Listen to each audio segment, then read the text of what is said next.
February 1959. 9 experienced hikers flee their tent in the middle of the night into the freezing Siberian wilderness. They weren't wearing boots, they weren't wearing coats. When their bodies were found, the scene defied all logic. Broken ribs with no skin bruising, tongues missing, high levels of radiation, and faces frozen in a state of absolute terror. For 67 years, the world called it an avalanche. But in 2026, Enigma Labs deployed a deep learning spatial AI to reconstruct the mountain. And it just found something the Soviet search teams missed for decades. A 10th body, located 50 feet below the solid ice. And it's not human. As our AI peeled back the layers of permafrost, the thermal signatures made no sense. At minus 40 degrees, the 10th body was emitting a faint, rhythmic pulse of heat. This wasn't a corpse. It was in a state of advanced stasis. When we cross-referenced the radiation levels with the 1959 reports, the match was 100%. The hikers weren't poisoned by a weapon. They were caught in the wake of a craft's emergency landing.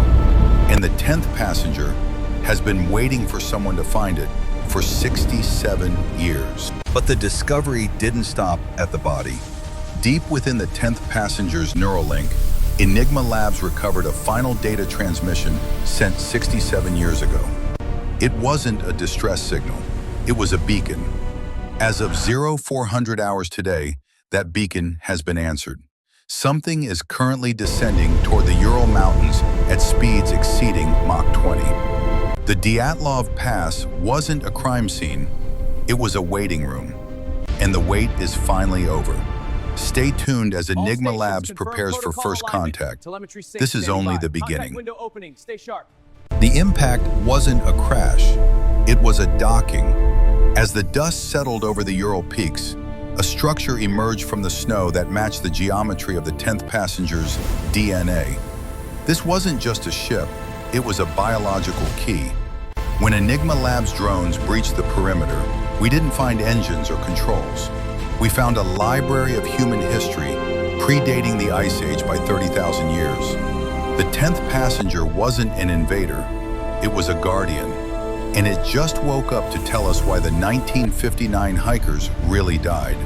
They didn't run from a monster, they ran from the truth. As the ancient data pulsed from the Guardian's core, the true horror of 1959 was revealed. The hikers didn't just stumble upon a docking zone, they triggered an automated purity protocol. The creature was sent here 30,000 years ago, not to conquer, but to sample. And what it sampled in the Soviet hikers terrified it. High levels of chemical contaminants, synthetic microplastics, and trace isotopes, all symptoms of a dying world. The hikers' radiation wasn't from a weapon, it was from the creature's own internal scanners. They weren't broken by a monster, they were broken by their own pollution. The wait is over, the sample is analyzed. Enigma Labs' first contact wasn't a discovery, it was a warning.